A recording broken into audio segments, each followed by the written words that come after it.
Welcome back to my real estate podcast with David Liberator. I'm your host, and today we're diving into something that a lot of people fantasize about but don't really understand, what it's actually like to live on Longboat Key year-round. And who better to talk to about this than David Liberator himself, who knows this area inside and out. David, thanks for being here. Hey, thanks for having me. Yeah, Longboat Key is a special place, and I think a lot of people see the beautiful beaches and the sunsets and think, yeah, I want to live there forever. But the reality of year-round living is a bit different than what people imagine.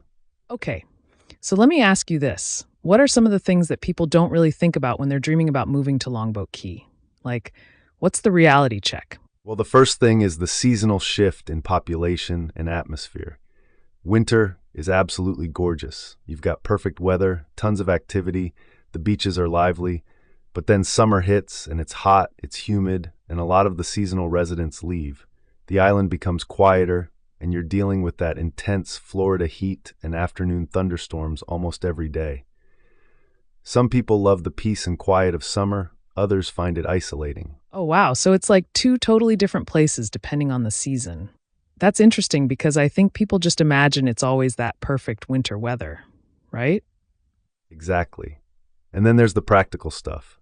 Cost of living is high, property taxes are significant, and hurricane season is a real consideration from June through November.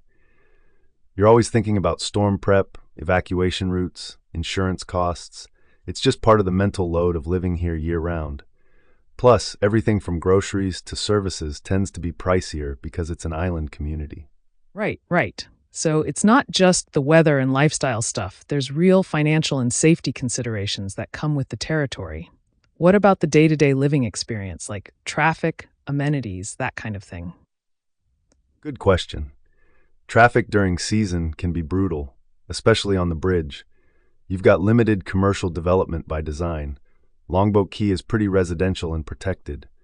So if you want to do serious shopping or dining, you're heading to Sarasota or Siesta Key. That's actually something a lot of people appreciate about living here.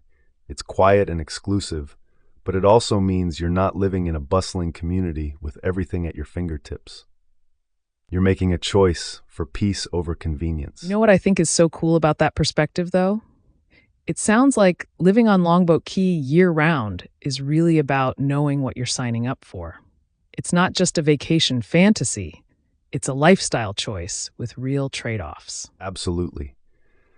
And I think that's what separates people who thrive here from people who get frustrated. The ones who are happy year-round are the ones who genuinely love the slower pace, who don't mind the heat and humidity, who appreciate the natural beauty even when it's sweltering.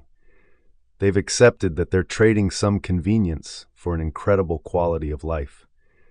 They're not trying to recreate their old life here. They're embracing a different life. That's a really good way to put it. So, for someone listening who's actually considering this move, what would you say is the most important thing they should do before making that leap? Spend time here during the off-season. Come in July or August when it's hot and the island is quiet. See how you feel. Talk to year-round residents, not just the seasonal folks. Get a real sense of what daily life looks like when it's not perfect beach weather. That's the real test of whether Longboat Key is right for you. That's solid advice. Well, this has been really enlightening, David. I think you've given people a really honest picture of what year-round living on Longboat Key is actually like. The good, the challenging, and everything in between. Thanks so much for being here and sharing your insights. Thanks for having me. I love talking about this place, and I hope this helps people make the right decision for themselves.